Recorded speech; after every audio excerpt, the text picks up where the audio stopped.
Écoutez, c'est une vidéo qui est bouleversante. C'est une vidéo qui donne le frisson. C'est une vidéo que j'ai vue, que nous avons vue à plusieurs, que j'ai revue des dizaines et des dizaines de fois. Alors cette vidéo, il faut bien comprendre, elle ne permet pas d'identifier les gens. C'est pas une vidéo trash. C'est pas une vidéo, c'est un passager qui filme de l'arrière de l'avion.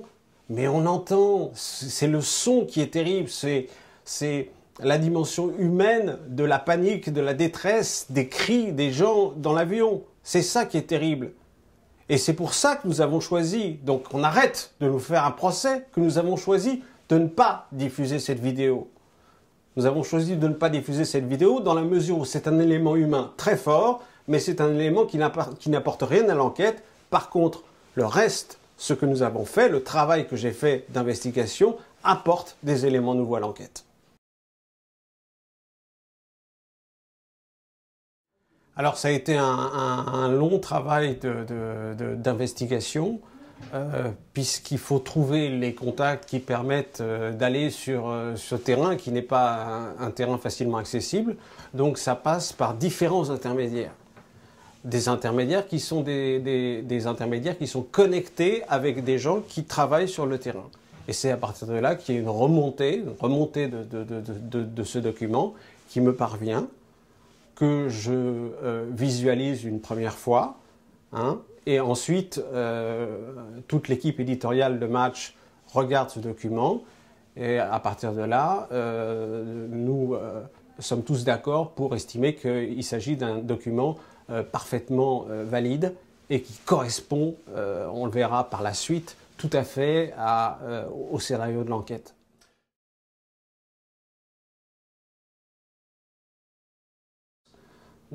Est-ce qu'il l'a vu? De quelle vidéo parle-t-il? Est-ce qu'il parle de la même vidéo que celle que j'ai vue? C'est une question que je lui retourne. Voilà. D'abord, de quel document est-ce qu'on parle? Est-ce qu'on parle du même document? Il dit qu'une vidéo est fausse, mais est-ce qu'il l'a vu la vidéo? Donc ça veut dire que la vidéo existe, ça veut dire qu'il prouve son existence alors.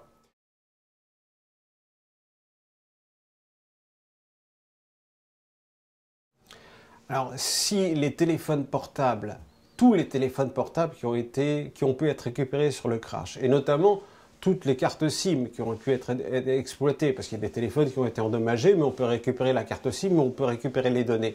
Si les téléphones n'ont pas encore commencé à être exploités en l'état, ça veut dire vraiment qu'il y a un problème au niveau de l'enquête. Parce que vous imaginez bien qu'un équipage a des téléphones portables. Vous imaginez bien que des protagonistes très importants, comme le commandant de bord et le copilote, ont un téléphone portable. Si moi j'ai le téléphone portable, le numéro de téléphone portable de ces protagonistes ou d'un de ces protagonistes ou du protagoniste le plus important de cette affaire, je pense que les gendarmes, ou en tous les cas ceux qui sont habilités à travailler sur ce type de matériaux, l'ont aussi. S'ils n'ont pas encore commencé à travailler, je pense qu'il serait temps.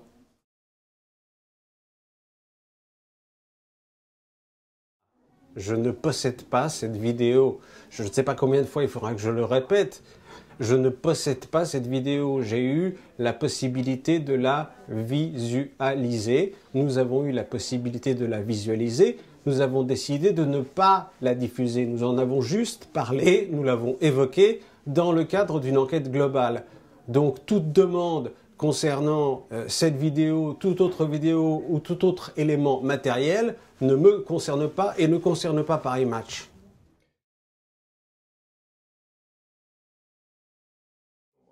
J'en ai couvert un certain nombre, le Concorde, l'Airbus d'Absheim, la catastrophe du Mont-Saint-Odile, des crashs d'avions français à l'étranger aussi.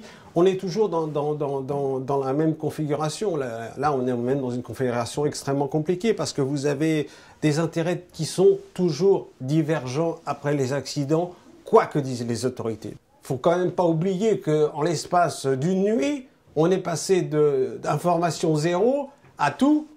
C'est-à-dire que le procureur a tout dit, alors que la veille, soi-disant, on ne savait rien.